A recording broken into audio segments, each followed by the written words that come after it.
Hello friends, আমার mini ব্লগে তোমাদের সবাইকে অনেক অনেক স্বাগত জানাই। আর 25শে ডিসেম্বর সবাইকে ম্যারি ক্রিসমাস। তো আমি আর আমার বর সন্ধে সন্ধে বেরিয়ে পড়েছি চার্চে। তো এখানে এসে দেখি অনেক ভিড়, মেলায় একটা ছোটোখাটো মেলাই হচ্ছিল আর চারিদিকটা খুব সুন্দরভাবে সাজিয়েছিল। আজকে সন্ধেটা খুব খুব খুব স্পেশাল লাগছিল।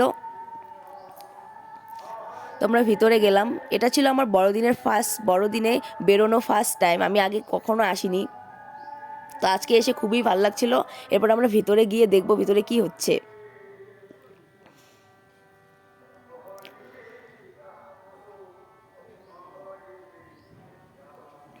তো ওখানে কিছু একটা হচ্ছিল, যাই হোক সেখানে আমরা বেশিক্ষণ দাঁড়াইনি, বাইরে চলে এসেছি। আমার এই সন্ধ্যেটা তো অনেক অনেক ভালো কাটলো। তোমাদের কেমন কাটলো অবশ্যই আমাকে কমেন্টে জানিও। আর আমরা বাইরে বেরিয়ে কিছু খাবো, তো গেটের সামনে দেখা হয়ে গেল সেই যে স্যান্টার সঙ্গে। তো সেখান থেকে বেরিয়ে ফুচকা খেয়ে বাড়ি চলে এসেছি। টাটা।